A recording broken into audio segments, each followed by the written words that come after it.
The TVWAN News is proudly brought to you by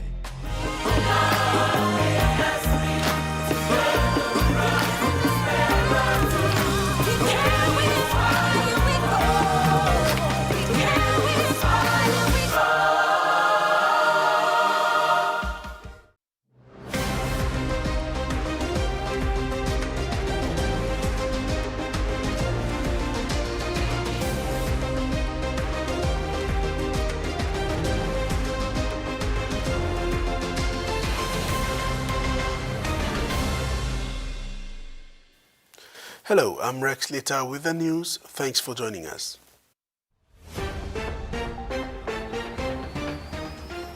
In this edition, IRC advised to review tax, security treaties signed, and PM's 13 teams announced.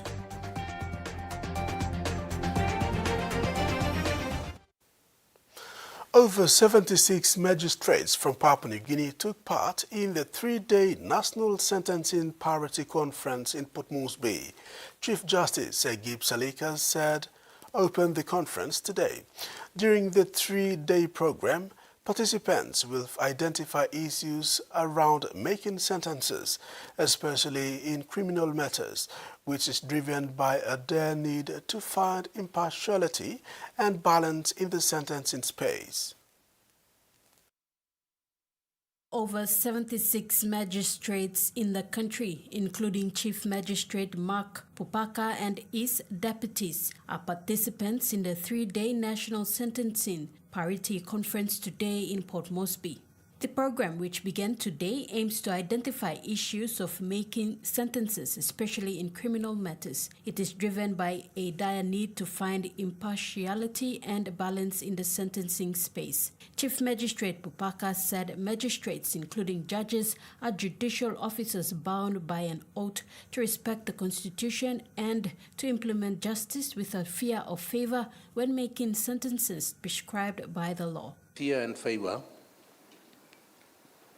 affection and ill will.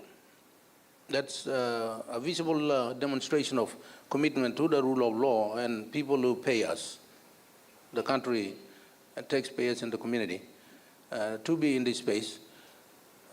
He said stability and safety in the sentencing space have been lacking for years. Hence, the conference will create pathways on how magistrates can manage this issue. As we find parity in the sentencing space, we also need to visibly demonstrate to our stakeholders, the country and people, that we will respect the rule of law as in the context that we can as judicial officers serving on the district court bench and responsible leaders that we are to be able to create deterrence.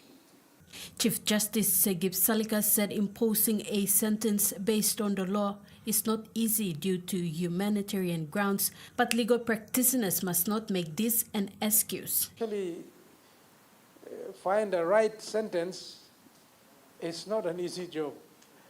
And sometimes I put a number, and then as I told you already, when I'm reading it, then I feel sorry for this fellow or this girl or whatever, then I will usually calm down again.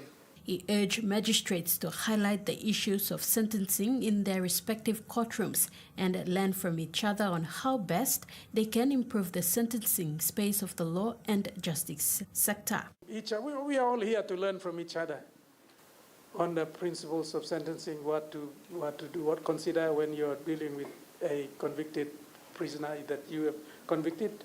And you yourself, you will know the veracity or the seriousness of that case. Segib warned magistrates not to misuse their power as guardians of law when convicting and imposing sentences. Powerful people, but our power must be used with, where there is power, a lot of power, you must use that power with responsibility. Tracy Pa, TVWAN News. Still on the topic of sentencing, Chief Justice Segib Salikas says he will hand down the ruling on the sentence of former Deputy Finance Secretary Jacob Yafai this Wednesday. Yafai, Paul Paraka's co-accused in the infamous Paraka saga, was found guilty by the National Court for misappropriating 41.8 million kina belonging to the state. On sentence last Tuesday, and last week we had Supreme Court week, and I will write it this week, and I intend to deliver it on Wednesday this week on sentence. My task has been made easier, and because Justice Berrigan wrote a sentence on Paul Paraka. Whether I'll give the same sentence or not, that's my discretion. Prime Minister James Marape has directed the Internal Revenue Commission to conduct a comprehensive review of all mining companies operating in Papua New Guinea to ensure they are paying their fair share of taxes amid record global commodity prices. This follows the announcement by New Pogara Limited that it has paid over 500 million kina in corporate tax for the first 2 quarters of 2025.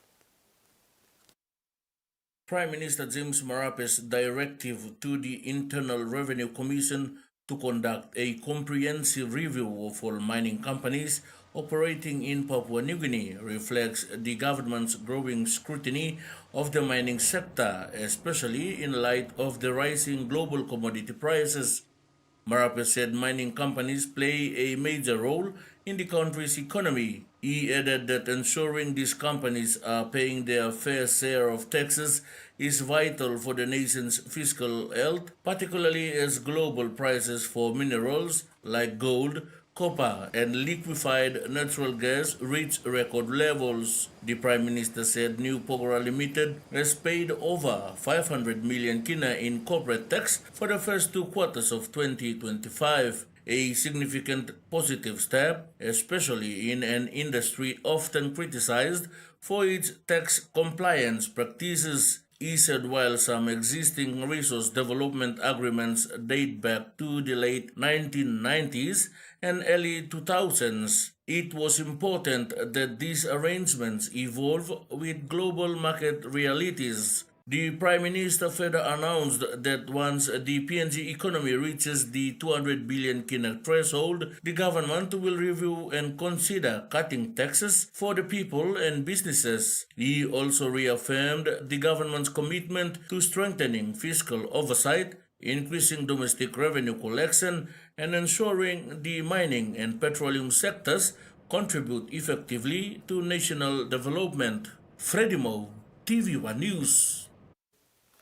Prime Minister James Marape has signed the landmark PNG-Australia Security Treaty today in Canberra with Australian Prime Minister Anthony Albanese, following an approval by the National Executive Council last week. This important step marks a deepening of the national security, economic prospects, and regional cooperation. The PNG-Australia Security Treaty was signed by Prime Minister James Marape and Australian Prime Minister Anthony Albanese in Canberra today. It ushers in a new chapter in the long-standing PNG-Australia partnership. It goes far beyond traditional defense, opening pathways for collaboration in areas essential to Papua New Guinea's future. Marape emphasized that the treaty reflects the deep friendship and mutual trust that our two nations share. He said the treaty is about growing together in peace, prosperity, and mutual respect as both countries chart the next 50 years of partnership. He further stressed that this treaty is a strategic victory for Papua New Guinea, laying the foundation for a safer, stronger, and more prosperous nation for future generations. The Prime Minister said the treaty also reinforces PNG's standing in the Pacific as a partner of trust and a nation with influence. I want to say this treaty is just the beginning of the next phase in our two nations relationship. an umbrella corporation that gives shade to our partnership. Defense is the core in this conversation, but deep inside it entails police, people-to-people engagements. And as we journey into the future, the umbrella gives shade to all engagements. More importantly, people-to-people, business-to-business, and of course, government-to-government that has existed for the last 50 years and going forward. The key benefits of the treaty for PNG are, firstly, the treaty enhances security and law enforcement. Secondly, for clean energy and infrastructure development. Thirdly, education and employment pathways. And lastly, the regional leadership. Freddie Mo, TV1 News. You are watching TV1 News. We'll have the day's other stories when we come back. Stay with us.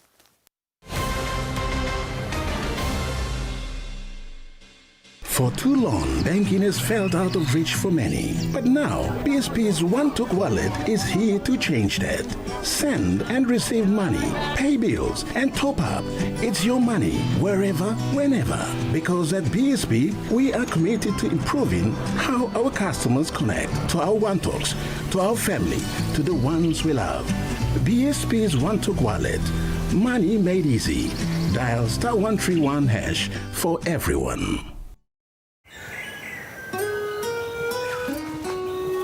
From the rich soils of the highlands, the finest coffee has been grown by generations of Papua New Guineans. Expertly blended and roasted with over 80 years of experience, making the finest cup of Nescafe New Guinea blend. PNG's own coffee.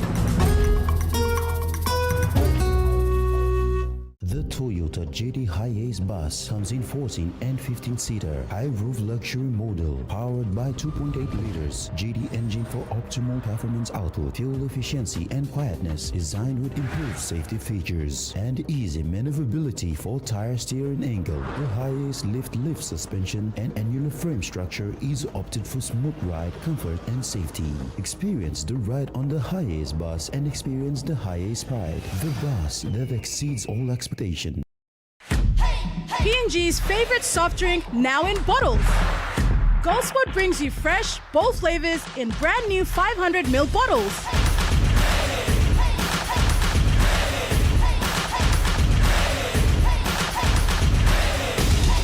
Taste the rainbow. More freshness, more flavor, more fun. Lime, orange, raspberry and pineapple.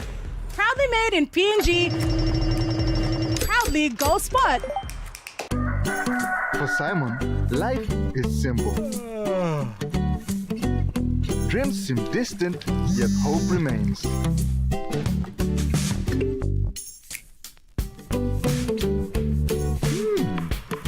One ticket, one dream. Simon's world changed forever. Yes! From small dreams to big possibilities. The One-Took jackpot is here for everyone. Win big every day.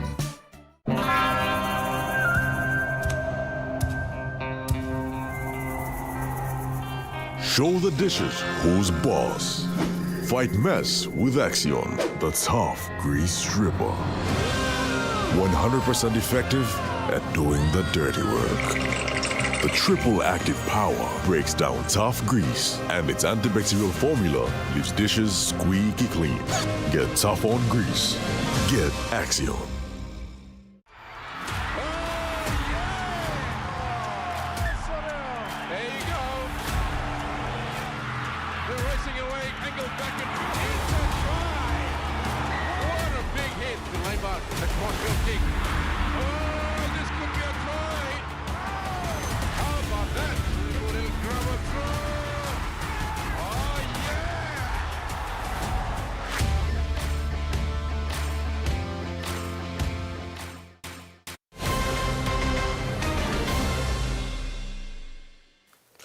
Welcome back. Teachers began observing International Teachers' Day since last week. The official date for this important day is October 5th. Teachers in Madang Province celebrated with a gathering at the Bates Oval on Friday, October 3rd. During the celebration, they shared collective challenges and successes and how they can work together with the provincial authority to continue serving the children of this country with pride and dignity. Teachers of Medang's North and South Coast joined their colleagues in town to observe International Teachers' Day. Vehicles, loads of them traveled to Bates Oval, complete with police escort, to meet other teachers and enjoy their special day together.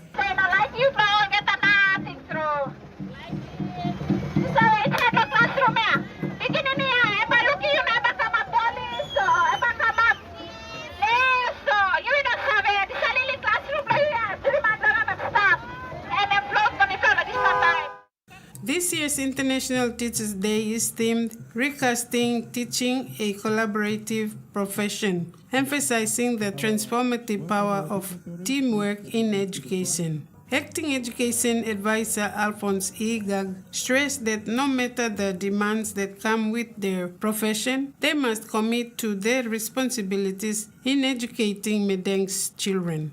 The next 50 years is for us to step outside, be recognized and be part of the team on driving this country forward for the next 50 years, 100 years to come. Mr. Igag also called on the government, parents and stakeholders to support teachers and their efforts in giving children the best education experience. During the celebration, he shared collective challenges and successes and how they can work together to serve with pride and dignity.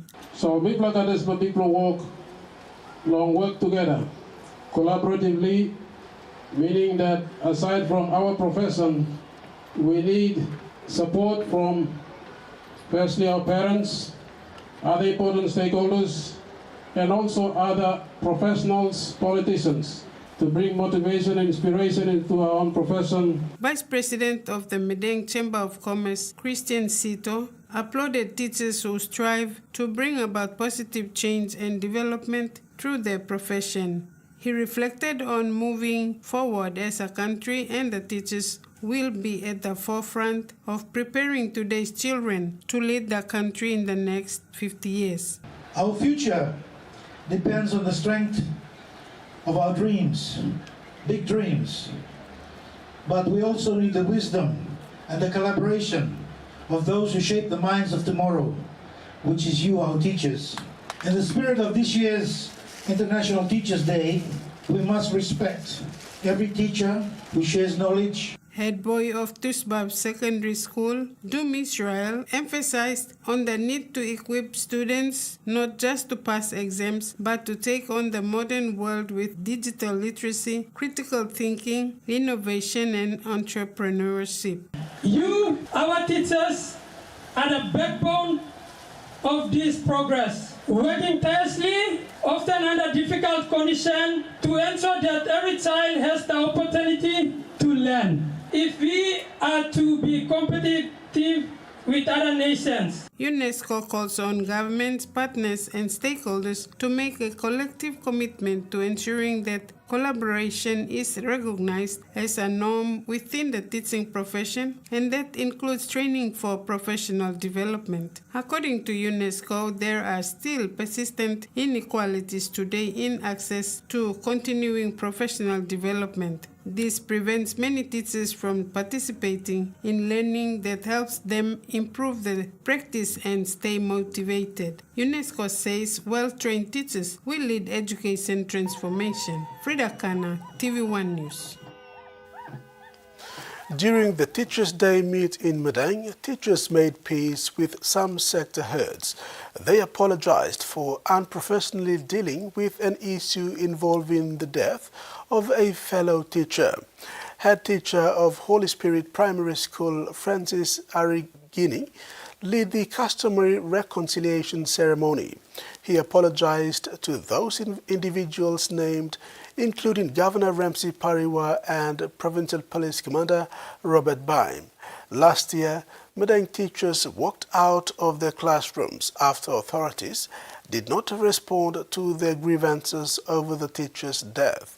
They apologized for their actions and offensive languages used out of frustration. Mr. Arigini proceeded with presenting a pig, food and clay pots to Town Mayor Peter Yalsi and Deputy Provincial Administrator Michael Pamaraka as the governor had traveled out of the province.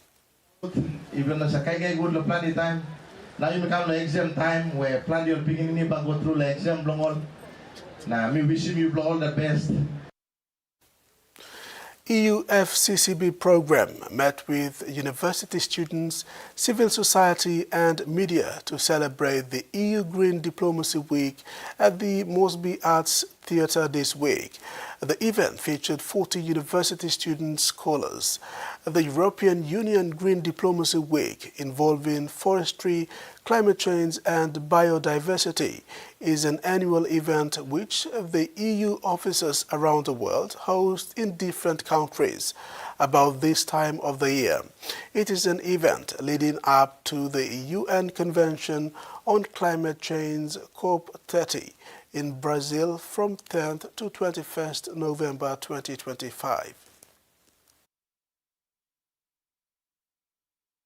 The European Union is determined to make a success of the green transition. EU Deputy Head of Mission and the Political Press and Information Section, Stephanie Weid, said achieving the targets set by the Paris Agreement after 10 years is long and hard, but there has been some difference being made. The moment where we want to really bring together youth, civil society, media, government organizations, of course, so that they can engage in meaningful discussions and take action for the weeks to come, because the weeks to come will be very busy. We are not meeting now by coincidence. It's a very busy moment. Everybody's preparing for COP30 in Berlin, and we are also celebrating or marking 10 years of the Paris Agreement. So it has set momentum. We've gone a long way, but there is a lot to be done yet. Acting Managing Director for Climate Change Development Authority, Deborah Sungi, acknowledges the European Union program for its assistance to moving the climate change agenda forward.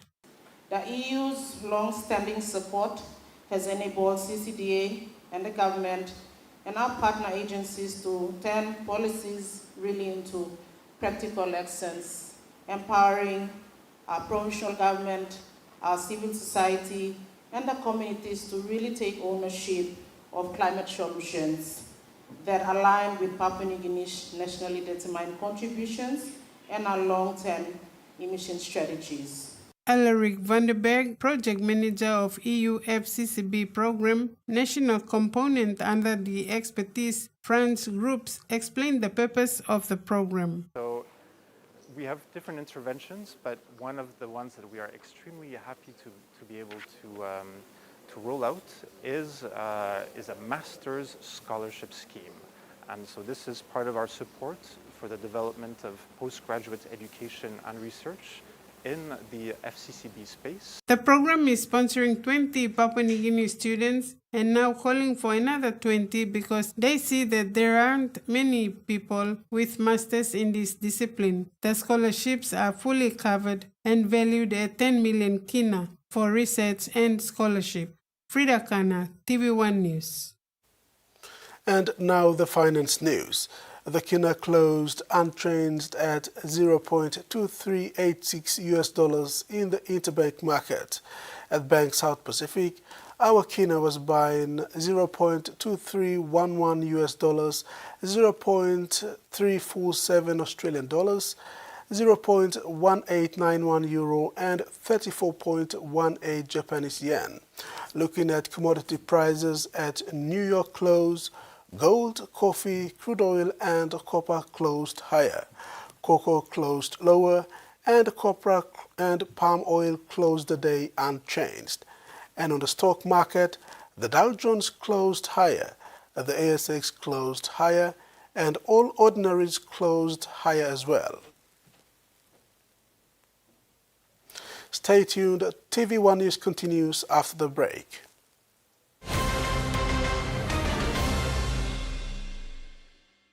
Banking doesn't have to be complicated. With PSP's One Talk Wallet, control your money wherever, whenever. Dial *131#, enter your PIN, select cash in or out, and generate a secure code to withdraw cash. It's the only wallet for cardless ATM withdrawals. Send and receive funds, pay for goods and bills, or withdraw cash with ease. All with PSP's One Talk Wallet. PSP's One Talk Wallet. Money made easy. Dial *131# today.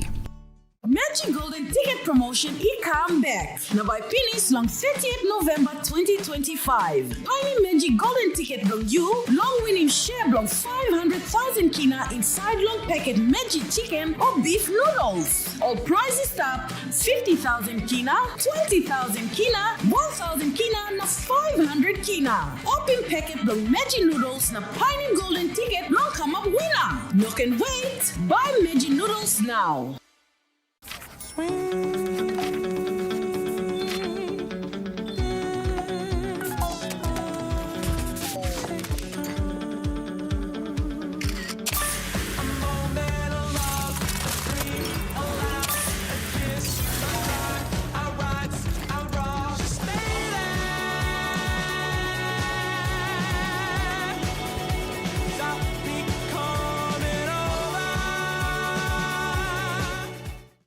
Curly, straight, soft, wavy, afro, short, long, healthy. Palmolive Naturals for naturally beautiful hair. It's formula infused with extracts like coconut oil, aloe vera and avocado to enhance your hair's natural beauty, giving you naturally beautiful hair that always looks gorgeous and smells great throughout the day. Palmolive Naturals. Have a great hair day. The PNG LNG project has now generated more than 30 billion kina for Papua New Guinea since production commenced. Nearly half of this amount has been paid as tax. Equity distributions are paid to KPHL and MRDC based on the interest they hold. Tax is paid to the IRC, while development levies and royalties are paid to DPE. For more information on direct and indirect benefits, visit PNG EITI's website. Long year 2024, 7 pla baby I born one time HIV. HIV ikin go long baby long tripla rot. Time bel mama ikat HIV, long time long karim baby, na time baby isusu. Tasol yumi can help him bel mama, long lookout him baby inside long bell. Go quick time long bel mama clinic, na kisim antenatal check. Time yumi panim sick HIV area, o time bel mama I positive penis, early treatment I can save him baby. Give him baby healthy start long life. Stop him spread long sick HIV ego long baby. This lutok sawe ikam long National AIDS Council Secretariat.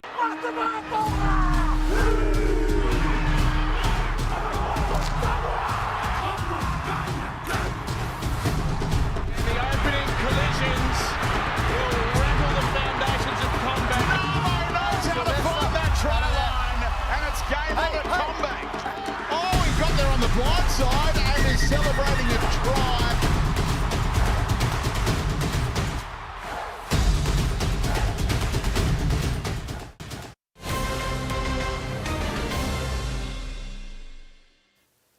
Turning abroad, Indonesian rescuers continue to search for missing students after a prayer hall at an Islamic boarding school collapsed, killing at least 50 people.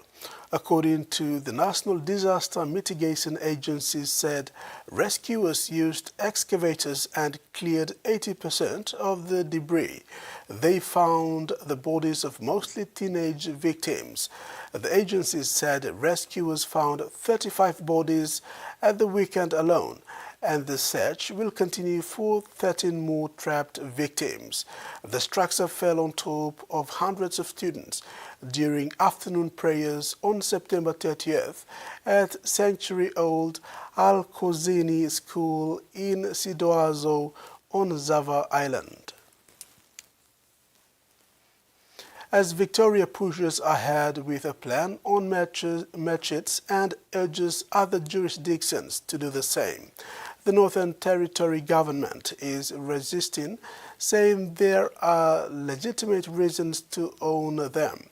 But Territorians who've fallen victim to violence at the hands of armed offenders are calling for machetes and crossbows to be taken off the streets.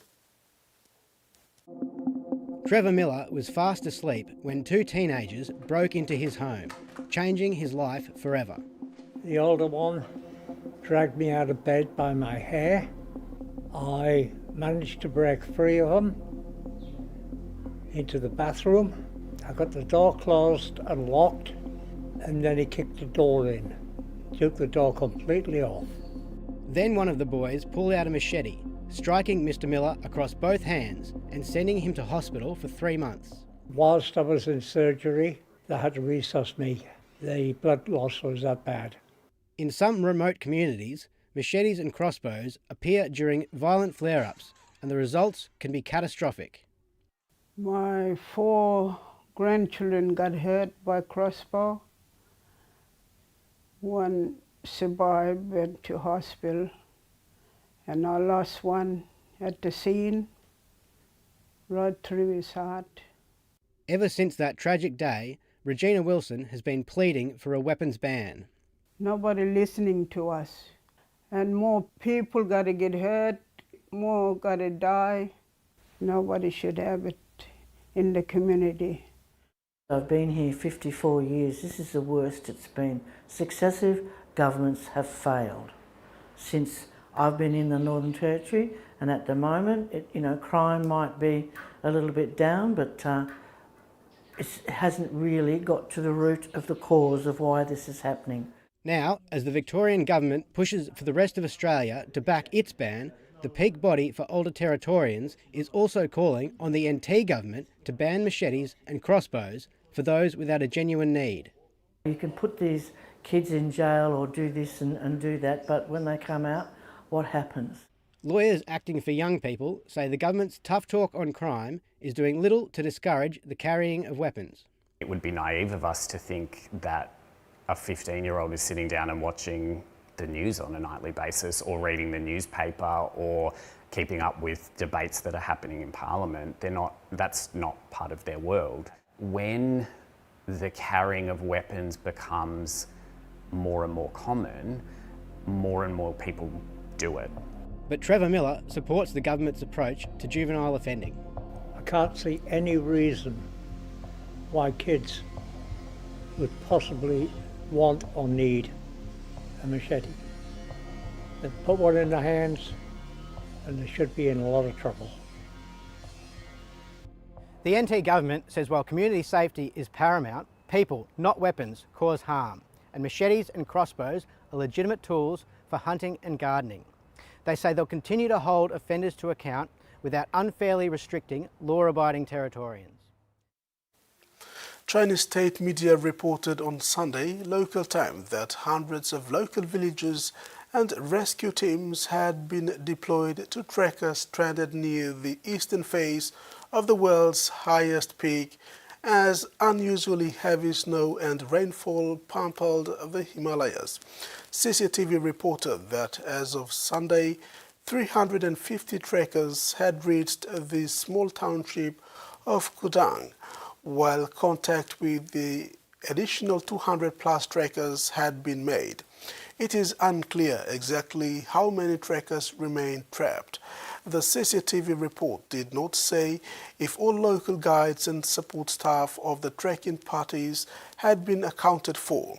It was also unclear if trekkers near the north face of Mount Everest, also in Tibet, had been affected or not.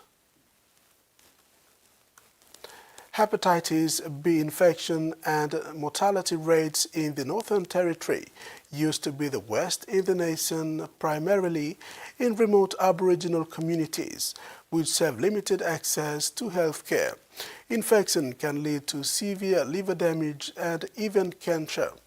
But in recent years, the tide has turned, with the NT now leading the nation in hepatitis B care. His hepatitis rates appear grim, with diagnosis of the viral infection skyrocketing in recent years. But healthcare professionals say it's not all bad news, and the increased numbers are a sign access to healthcare is improving. See what we've got to work with. Most people in the NT who have hepatitis B have had it their whole lives. With hepatitis B, it's usually, it's babies, it's people that are either contract it from birth or at a really young age that are most likely to develop chronic hepatitis B, which requires lifelong treatment. 15 years ago, the mortality rate in the NT was the highest in the country, mostly in Indigenous remote communities. Especially here, Elko and other parts of the community, there's a vulnerable death, a lot of them, and we are doing ceremony after ceremony after ceremony. As you can imagine, if you are being told that you have a chronic health condition that you're going to have for your whole life, you need to have care every 6 months, you have a risk of liver cancer if you don't look after your liver well and don't engage with the treatment to prevent that, that can be really scary. And that can be even more scary if it's explained to you in a language that's not your first language. The Northern Territory has had the biggest decrease of hepatitis B mortality rates across jurisdictions since 2011. And we're the only state or territory in the country to have closed the gap in hepatitis B care. Due primarily to the Hep B Pass program, which brings healthcare into communities with elders and in language. We're achieving the national strategy targets, so that means that we have 99% of people diagnosed, so we know that they have chronic hepatitis B, and the national target's 80%. Health that cares about the whole community. Landslides and floods triggered by heavy downpour in Nepal and India have killed more than 60 people, officials say, as rescue workers race to reach cut-off communities in remote mountains terrain. Territorial downpours have slashed Nepal since Friday, leaving many areas in the Himalayan nation uninundated. Spokeswoman for the Nation Disaster Risk Reduction and Management Authority, Santi Mahat, told AFP on Sunday that at least 44 people have died in rain-triggered disaster in Nepal. According to federal disaster officials, 5 people are still missing. The state government is facing fresh questions over its bailout of an embattled coal mine critical to Western Australia's energy system. Amid revelations, taxpayers' money is leaking offshore. Griffin Coal has been in receivership since 2022, when it collapsed under the weight of mounting losses and more than $1 billion of debt. It can now be revealed that taxpayer funds designed to keep the mining afloat are being used, in part, to repay its offshore owners. Of all the problems looming over WA's energy landscape, few cast a longer shadow than Griffin Coal. The historic company is one of only 2 coal mines in Western Australia, where it supplies fuel for some of the state's most important industrial players. Union official and former coal miner Greg Busser knows Griffin's importance well. So we're a consistent source of power, and if we had to drop that out of the system, I don't know where it'd be currently. But times are tough at Griffin, which has been on life support since its lenders tipped the miner into receivership 3 years ago. Providing the lifeline to the company is the WA government, which agreed to keep Griffin going until June 2026. More than $300 million of taxpayers' money will be spent subsidising Griffin's production.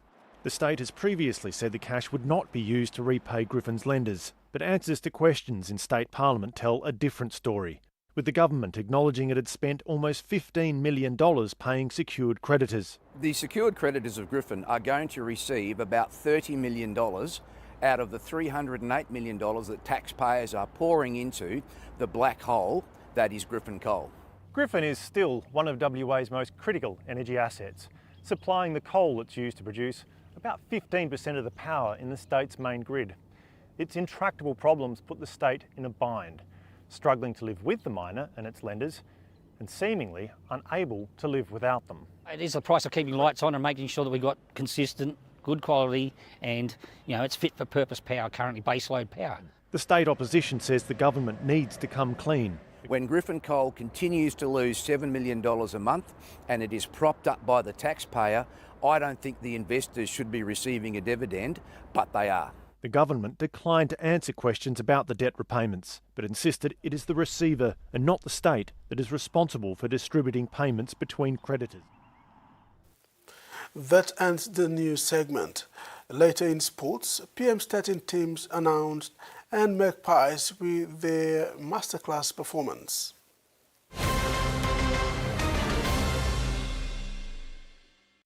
Are you ready to meet the best version of yourself?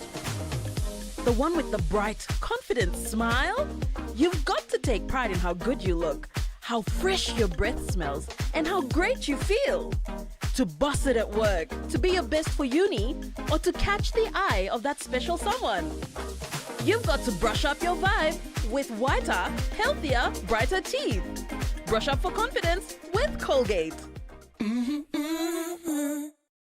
Enjoying life when we work together, making happy memories that last forever.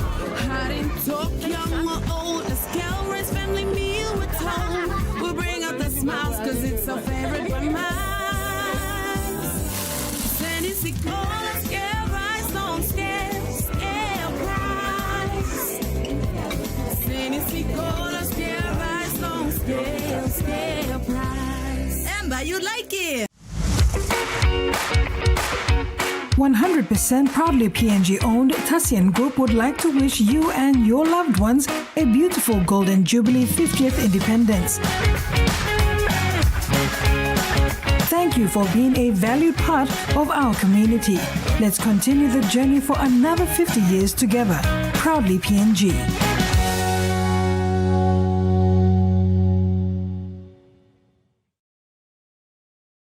Meet UmiPay, your digital wallet from TISA Bank. Your gateway to seamless transactions. Withdraw cash anytime at your nearest TISA agent. Send money to family and friends anytime, anywhere. Top up and pay with just a scan. From taxis to coffee and small businesses, UmiPay makes every payment simple. UmiPay, powered by TISA Bank.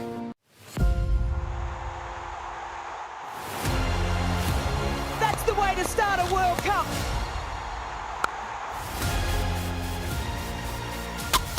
This is unbelievable.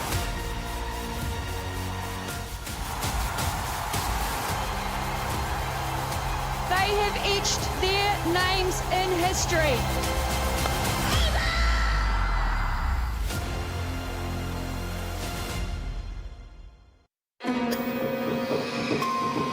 There's something trapped here.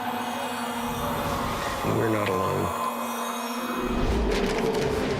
I don't know what this room is, but it makes me feel very bad. I feel like I'm being choked. There's something in that room that has this energy. You liar. What are we doing? Something's going on in this place. Ghost Toba. Tonight, 10:25 on TLC.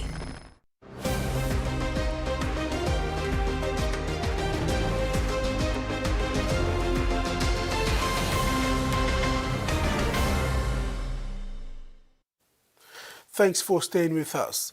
In sports, the PNG Prime Minister's 13 rugby league men's and women's teams for this year's event have been released. The official announcement took place today ahead of the clash between PNG and Australia set to take place on Sunday, 12th of October at the Santos National Football Stadium, Port Moresby. Retired Kumul veteran Kai Labert has been recalled. So far here, PNG. The PM's 13 teams for this year have been announced. Kumul coach Jason Demetrio would be in charge of the Prime Minister's 13th side. Among the regular faces is son of Como legend Marcus Bai, Cooper Bai. Jacob Cholani from the Newcastle Knights New South Wales Cup will also be running alongside recently retired Como veteran 5'8" Kyle Labart, who's been recalled. The rest of the team include regulars Nene McDonald, Robert Dabby, Dudley Dotoy, Finley Glare, Epel Capinias, Jacob Alec, Nixon Put, Jack DeBallen, Judah Rimbo, and Morea Morea. Prime Minister's 13 women's side will be coached by Tani Norris, Parramatta NRLW enforcer Elsie Albert, West Tigers Jessica Reeves, and Esau Banu, alongside a number of new faces. The match will also feature the junior Comos taking on the Australian schoolboys, while the junior Orchids will go up against the Australian schoolgirls before the Prime Minister's 13 women's and men's matches. The 2025 PM's 13 match marks the 20th anniversary of the international match between PNG and Australia. The match began in 2005. PNG RFL chairman Sandy Saga said the relationship between Australia and PNG goes far beyond the number of years of the PM's 13 matches played between both countries. He said the scored lists highlight the PNG's push for pathways within its domestic competition and the success stories who are currently playing in Australia and the English Super League. The junior Comos and junior Orchids were selected from the PNG NRL Bid Academy, PNG NRLC National Youth Competition and the Santos Cup. Terry Longwood, TV1 Sports. Aviat Cornerstones won its first Port Moresby Rugby League Grand Final title yesterday since joining the competition in 2009. The 18-8 victory over Ijivitari Butterflies at the Santos National Football Stadium brought a smile to the club's committed fans and ended decade-long title drought. The Storms dominated the match from the get-go, leading the Butterflies 12-2 at the halftime break, before finishing the game strongly in the second half. Meanwhile, the newcomers in the Port Moresby Rugby League competition, Sanso Roosters, was impressive in its debut season, winning Club of the Year 2025 award. Some of its players in the men, women and junior divisions also won individual awards. There were some hiccups during the season, both with clubs and administrations, but the competition has ended successfully. All eyes are on even better 2026 season. The Brisbane Broncos have claimed their first premiership since 2006 with a stunning 26-22 triumph over the Storm, with Rhys Welsh producing one of the finest performances of his career. The Broncos came back from 20-12 to make amends for the loss to Penrith 2 years ago.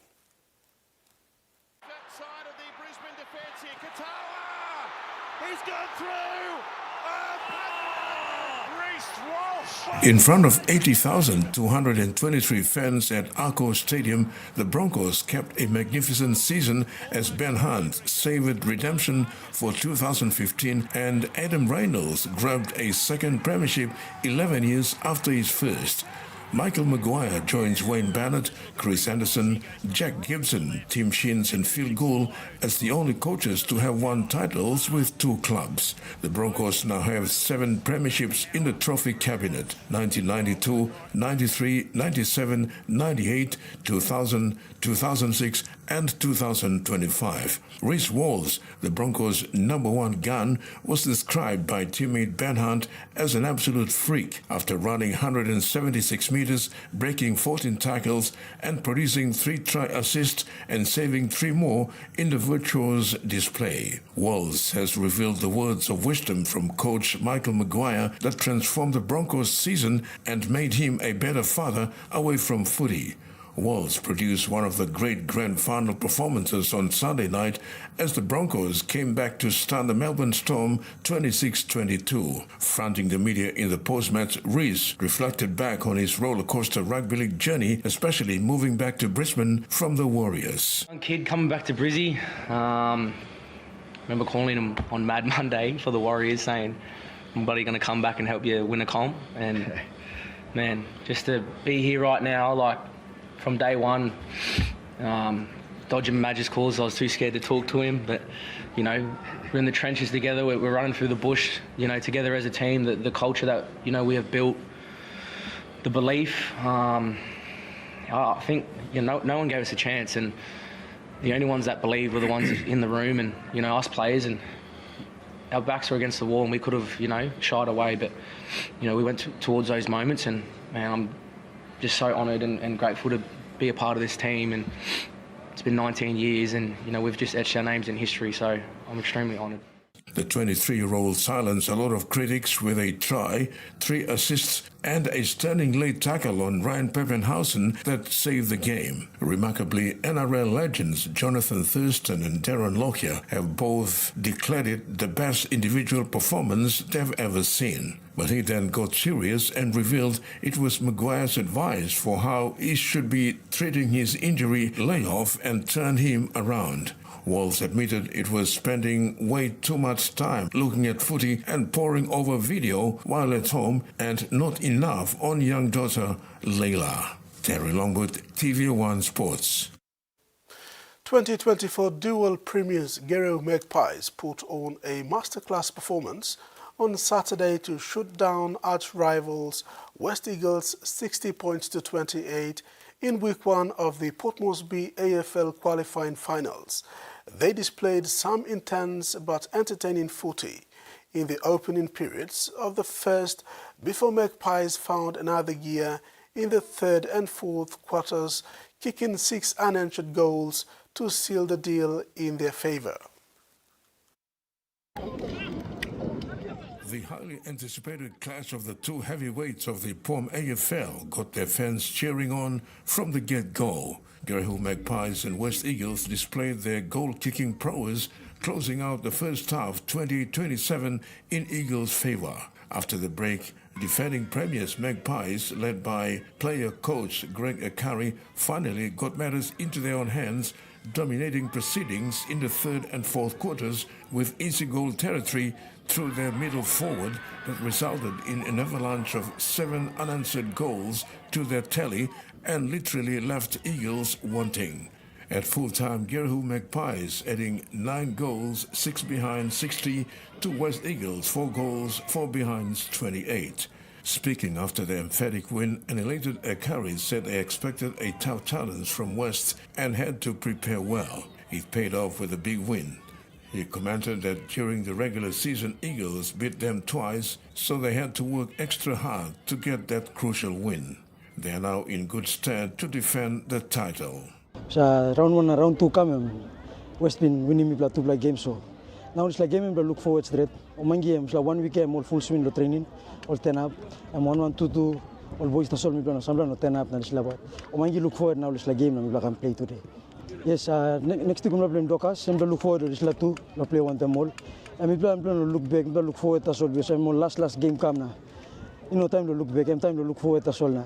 We got best team stuff, but we try best play, we come up with best team again. Against minor premiers Lamana Docas this weekend, Akari expressed great confidence and trust in their processes. He also highlighted a vast improvement in the team's work ethics, especially their forward line, converting every opportunity into points. Now this game we play improve the forward line we play.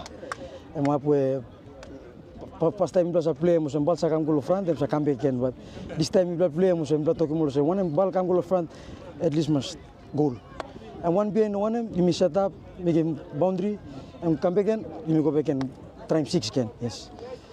Side blow, just la 4 block kota, mo say, me plano, look lo, ogata kota, me look kota by kota, going kota by kota. First kota come go, history. Me look next one, me try best to me win me slow kota. Yeah. He acknowledged the involvement of an Australian player, Josh Debel, who's joined the club this year. Debel has been a great inspiration to the local boys. Kami cerem through lo Baltasa Talania through lo em come through lem lo narabla white man friend lo Baltasa come through lem na come I'm like joining club na mo to ko friend lo mista kami Talk sa welem nam kam nam join nam kam chena join mi bla. So how is I'm feeling mo sevem sta wonte no mo line blem ta sole. I mix around with mi bla good. Friendly, friendly man, yeah. Good. In the prelim finals this weekend, Magpies will play minor premiers Lamana Dockers, while Keraka Bombers meet West Eagles. The winners from the two matches will meet in the grand final the following week. Terry Longwood, TV1 Sports. The Bookbilong Pikinini Charity Golf Tournament is set to tee off on Friday, October 10th, for the third consecutive year. A great idea it is in combining golf with the course like children's education, as Bookbilong Pikinini hosts yet another exciting charity golf tournament at the greens of the Royal Port Moresby Golf Course. This event continues to be a significant fundraiser for Bookbilong Pikinini, supporting their mission to provide free early childhood education and library services to children across Papua New Guinea. Bookbilong Pikinini is a not-for-profit charity, and all funds raised go back to supporting Bookbilong Pikinini's early children education programs and mission to increase literacy rates in Papua New Guinea. Freddie Coyson and his teams of Bisini Bowling Club in Port Moresby defeated reigning champions Pomaleo and the team 18-15 in Port Moresby over the weekend. They now claim the 2025 Takuru Falls Bowling Tournament.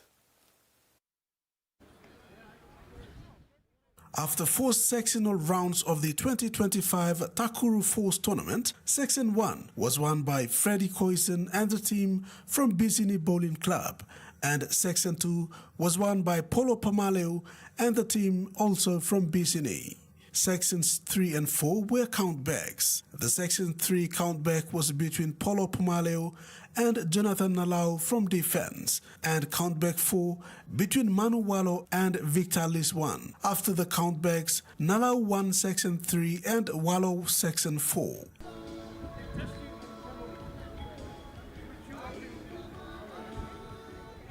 Freddie Stones and Wallo met in the semi-finals, where Stones defeated Wallo 17-11 and advanced to grand final. In the next qualifier, Pomaleo and the team defeated Nalau and the team 17-15 and booked the remaining grand final spot. Defending champions Pomaleo and the team couldn't hold the new rival at bay, as Freddie Coyson and the team put an impressive display against the defending champions 18-15 to claim the title. In the third place playoff, Nalau and the team defeated last year's runners-up Wallo and the team to finish third.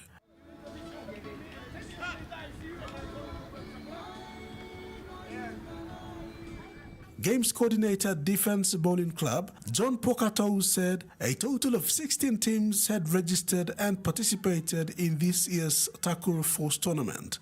All the participating teams were from Port Moresby except one bowler travelling in from Madang. While appreciating the flair and excitement this event brought, Pokatou said they will have room for improvement and will ensure the 2026 Takuru Falls is better than this year's.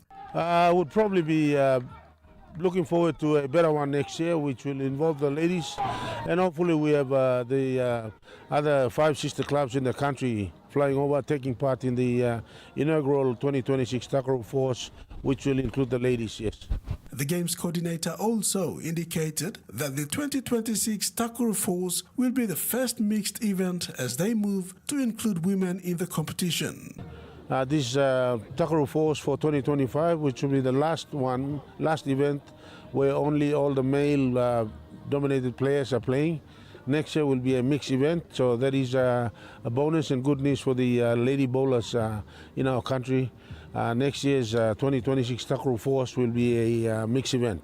Pokatou thanked all the participating players and corporate sponsors for making a successful event.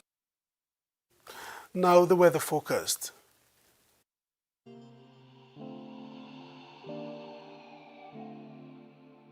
In regional forecast, southern Port Moresby, partly cloudy periods with chances of some rain showers and possible thunderstorms. Poponeta, partly cloudy periods with few rain showers and possible thunderstorms. Momase, Ley, mostly fine to partly cloudy with afternoon rain showers.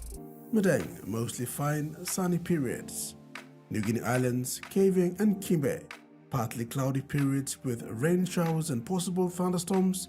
Buka, partly cloudy periods with rain showers and thunderstorms. And Highlands region, Mount Hagen, partly cloudy periods with afternoon rain showers and possible thunderstorms. Ocean forecast for PNG areas for the next 24 hours. Coral Sea, seas rather rough to rough with southeast to easterly winds of 20 to 33 knots. Solomon Sea, seas moderate to fresh with southeast to northeasterly winds of 10 to 15 knots, reaching 25 knots at times. Bismarck Sea, seas light with southeasterly winds of 10 to 15 knots. And Pacific Ocean, seas light to moderate with southeasterly to northeasterly winds of 5 to 15 knots, reaching 20 knots at times. And coastal waters forecast, waters of southern PNG Indonesian border to Daru to Kiwai Island, Kerema, Yule Island, could point to Samarai Island. Seas 1 to 2 meters, rising to 3 meters along warning areas. Waters of Finsafen through Vitia Strait to Siasi Long Island to Madang. Seas 1 to 2 meters, rising to 2.5 meters along warning areas.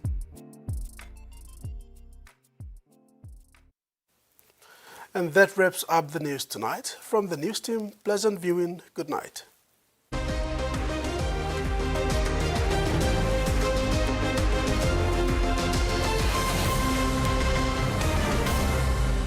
The TVWAN News was proudly